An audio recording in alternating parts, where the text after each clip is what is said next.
Aquí estamos con Daniel Sapsay, que acaba de publicar un libro que lo vamos a ver en un ratito.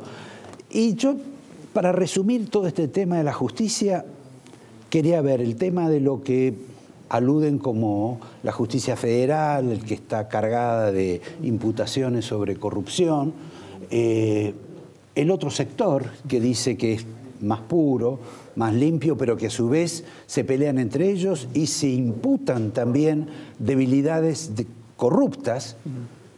Y dentro de ese universo hay algunos hechos. Uno, el tema este del tribunal que se hizo sobre Cristina con jueces que no pasaron por el Senado. Otro, el tema de las escuchas que ha hecho el gobierno en algún sentido sobre Cristina y sobre cualquier otro particular. Otro tema, el fallo de Cristóbal López, que vive en un estado de controversia absoluta. Y por último, ya no quiero olvidarme de un conflicto interno que se ha dado dentro del gobierno, que es entre el ex legislador Cimadevilla, que reemplazó a Nisman, imputándole desagradables objeciones al ministro de Justicia, y el ministro de Justicia tomando una medida que liberó a algunos fiscales, a un excomisario, en contra también de la voluntad de la señora Carrió, que si hoy uno toma sus declaraciones, parecen referidas a un hecho extemporáneo como es solo el de los pasajes, pero en realidad me parece que hay una carga superior. ¿Por dónde empezamos? Hay mucho para hablar. Sí, disculpa la lata. Buenas noches y un gusto estar en tu programa una vez más. Lo que te voy a pedir es que me vayas haciendo las preguntas de a una. Bueno, empecemos con la primera, sí. La de los jueces estos que el gobierno en alguna medida decidió crear un tribunal sin pasar por el Senado. Mira, en realidad pasaron por el Senado, pero en calidad de jueces nacionales. Claro, bueno. Es decir, jueces locales, como tienen todas las provincias. O sea que es un tema discutible, pero acuerdos han tenido. Y se ha hecho muchas veces. Entonces sorprende que justo cuando se va a juzgar a la Presidenta de la Nación y otros altos funcionarios, esté ahí donde la Corte Suprema toma el caso y se pone tan severa, ¿no? A mí me sorprende. Más allá de que no sea la perfección. El ideal sería jueces federales con acuerdo del Senado.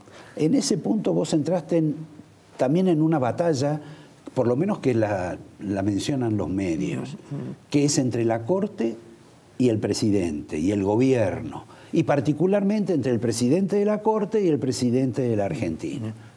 Primero, a esta Corte son 5, de los cuales 2 nombró el gobierno. O sea que no está exactamente en total minoría. Estaría en minoría si los otros 3 estuvieran de acuerdo, pero los otros 3 uno sabe que no están de acuerdo entre sí y que además algunos de ellos podrían llegar a matarse. No, creo que no hay ningún tipo de problema. Mira, yo no entré tanto en la controversia, pero veo de todas maneras esta situación entre poderes, y nada menos que la cabeza del Poder Judicial, como es la Corte Suprema, sumamente desgastante y que no es propio de una república. Cada uno tiene que tener su esfera y no es necesario, sobre todo a la luz del día, esta suerte de la búsqueda de un diálogo de un lado y del otro, inclusive de buscar reformas que se van a hacer de común acuerdo. Yo no lo había visto nunca, sinceramente. Cuando en realidad las reformas cristalizadas las debe hacer el legislativo. No tiene competencia. O sea que es una insensatez del conflicto entre Macri Yo no entiendo. y la Corte. Mejor dicho, entre Macri y Lorenzetti. Realmente no lo entiendo, sinceramente, por qué este conflicto, cuando en definitiva, vuelvo a repetir, donde habría que poner toda la puntería es en el legislativo, que está tremendamente demorado. Es decir, aspectos fundamentales de la reforma de Justicia 2020 y que se envió por vía de proyectos al Congreso, no se han modificado, inclusive algunos están empantanados en el Senado. El más notorio es la extinción de dominio, que imagínate que es clave.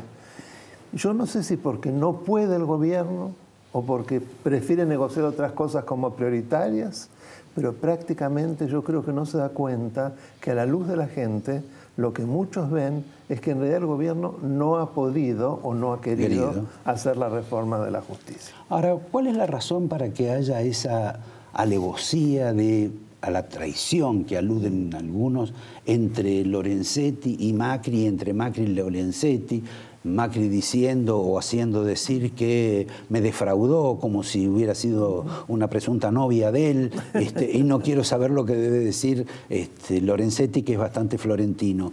¿A qué se debe eso? Mira, yo creo que los gobiernos argentinos, los poderes ejecutivos, no están acostumbrados a tener una Corte Suprema que no dominan mayoritariamente. Entonces esperan... Bueno, Menem sí.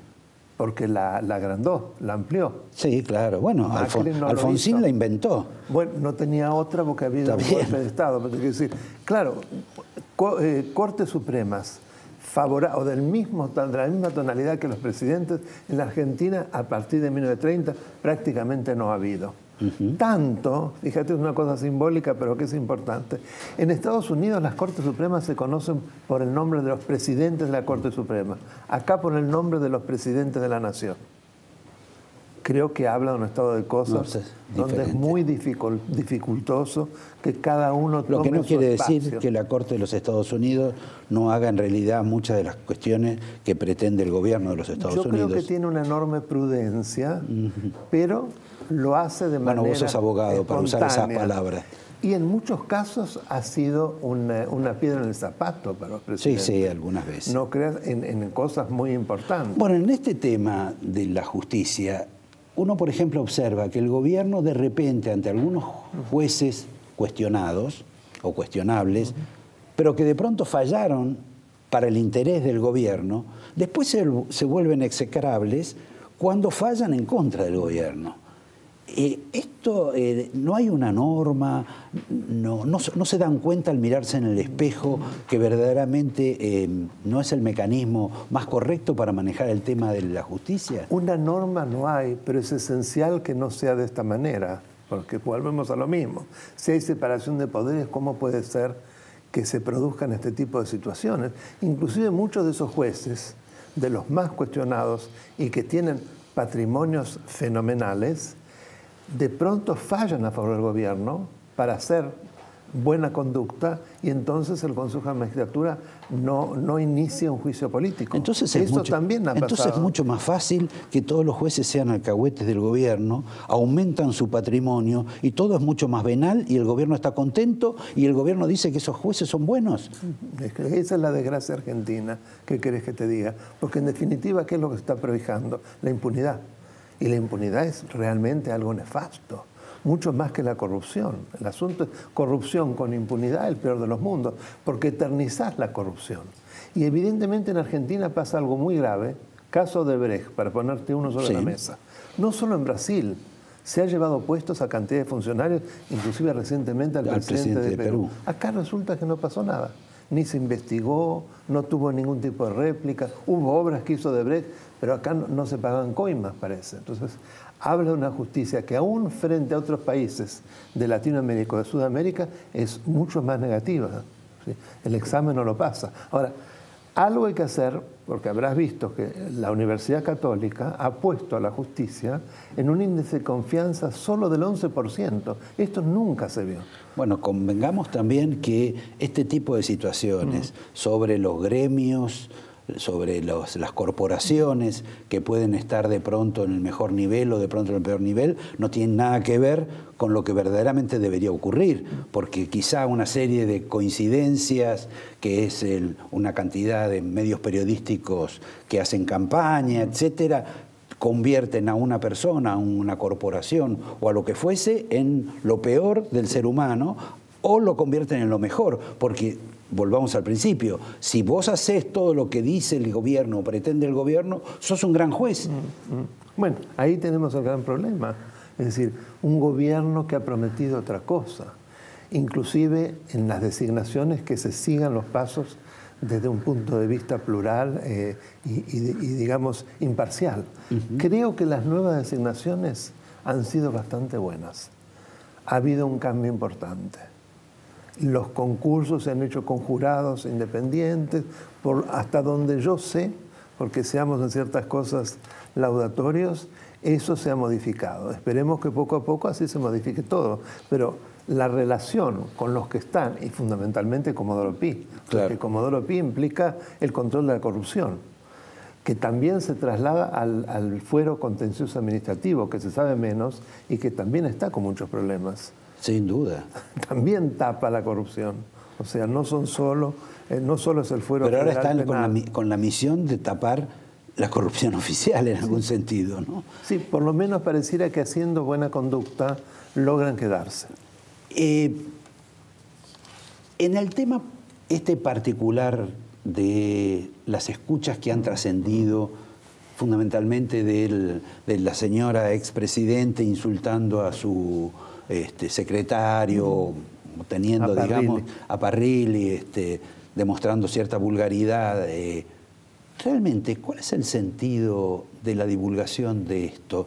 Nada más que vender rating, vender, digamos, éxito en los diarios, convencer al público de que la mujer era realmente vulgar y acá tenemos la prueba de cómo trata a su subordinado, o hay algún interés de tipo judicial, porque es inexplicable esto de contar lo que esta gente hablaba por teléfono. Bueno, no debiera ni siquiera filtrarse, no digamos divulgarse, porque precisamente la instituto, comisión, que no hace tanto que se creó, para escuchas telefónicas del Poder Judicial, debería trabajar en un grado de hermetismo absoluto. Ahora, vos me decís, a mi modo de ver, la consecuencia judicial es que esa prueba puede quedar destruida, puede ya no valer. Y seguramente no va a valer porque ya fue divulgada. Fue divulgada. Entonces imagínate que por otro lado la están salvando a la señora. Ahora, en realidad prueba no hay nada. No, no hay nada, pero de todo... nada más que simplemente... como una especie de conventillo. Chisme de feria, sí. De doña Tota y doña Julia. Sí, es lamentable, pero vuelvo a repetir, el problema es más grave si uno mira por atrás.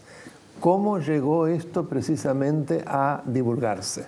¿Quién estuvo en eso? Bueno, sabemos que hay una especie de contrato entre el gobierno y la Corte Suprema, en la cual hay jueces Está esa oficina que te acordás que se creó cuando se la sacó de la agencia de inteligencia. Para darle más transparencia. Claro, porque no había transparencia y ahora nos encontramos con esto. Entonces, realmente la Argentina es imposible de solucionar. Sí, mirá.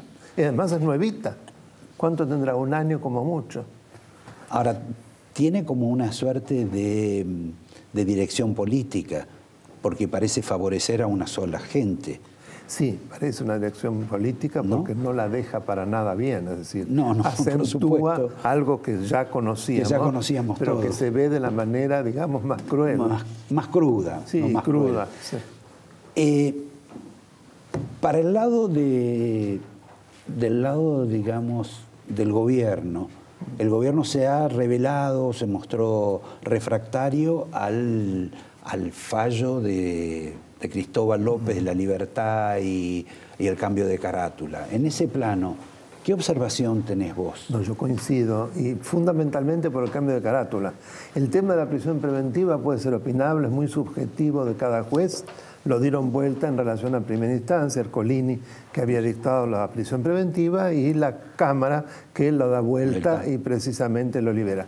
Pero recaratular un expediente respecto de una cuestión de competencia que se disfraza con el cambio de carátula a través de distintos delitos, y ese problema de competencia ya había sido resuelta por un tribunal superior, es decir, por la Cámara de Casación Penal, es algo que no puede ser hecho sino para favorecer, porque no...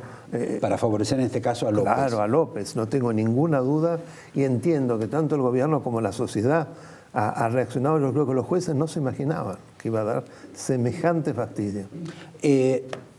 Para cerrar, y antes de hacerte una pregunta sobre el libro, la designación de la señora Weinberg de Roca, que parece bastante difícil de aprobar, al margen de lo que vos podés considerar. ¿Qué te parece en esta suerte de componenda que ha hecho el propio gobierno de pongamos a esta mujer que no sabe nada del tema en el cual la ponemos y de paso ponemos a alguien como el fiscal Ple para que mire, observa y corrige y saque a los kirchneristas de la procuración? ¿Lo ves de ese modo? No sabría decirte, porque realmente es una hipótesis muy seria y si no tuviera pruebas irrefutables no me animaría a decirlo. No, pero en este país no hay que ventilar pruebas. Acá simplemente puedes decir... Las intrigas pueden ser enormes. Ahora, se puede mirar también desde un punto de vista de la confianza del presidente en la doctora Weinberg de Roca, a quien ya designó como miembro del Superior Tribunal de Justicia de la ciudad. Vos sabés que sí, claro, en un acuerdo con Carrió. Un acuerdo, sí, y con la mayoría de la legislatura, que nadie hasta ese entonces, durante años, la había logrado. O sea que me parece que hay eso por un lado, y por otro lado, yo creo que él quería designar a una mujer, porque ya no lo hizo en la Corte, y además alguien que no viene, digamos, de la cocina judicial. Es como una señal que hay que salir de eso. No digo que fue así, pero digo que es otra interpretación posible. O sea que ponemos a alguien que es de la ferretería y no de la cocina. Bueno, si querés... No digo para que graficar. Es una mujer, de todos modos, que tiene una trayectoria enorme. Otro día hablamos de eso. Bueno, te voy a regalar un vino que tenemos acá, que se llama Los Haroldos. Ya no es solo el angelito, porque acá hacen el angelito. No, el angelito te lo voy a dar también. Se lo he dado, ya cada nieto tiene un angelito. Ahí está, bueno, acá tenés otro diferente a los que has tenido hasta ahora. Muy lindo, y acá yo te regalo, acá, me acordé. La Argentina estructural. Es la alita de un angelito. Claro. No era el que volaba. Porque después es un rompecabezas de angelitos. ¿Lo armás? Y acá está este fantástico libro que no he leído, retiro lo de fantástico, después se lo diré cuando lo lea, de nuestro visitante, compañero y amigo de Daniel Sapsay, y les digo que dentro de las exigencias de este programa tengo que decir que cuando uno elige el vino Nampe, elige mucho más que un buen vino. Y es Bonarda, ¿no? Es un Bonarda, así que en el próximo invitado, aparte de regalarle un vino, les voy a agregar alguna adicional sobre las condiciones y las cualidades de este vino que me parece que nos va a dominar el programa y espero que nos deje temulentos. En un minuto nomás, si nos esperan, vamos a tener a Guillermo Nielsen, que nos va a explicar cómo va a salir de la encrucijada, sin acuerdos políticos, sin trampas, el señor Luis Caputo, de esta especie de interrogatorio, de juicio, que le quiere hacer una comisión de la Cámara de Diputados a raíz de lo que mucha gente dice que ha sido su mentira principal. En un minuto, Guillermo Nielsen. Gracias, Daniel. Roberto, gracias a ti. Chao.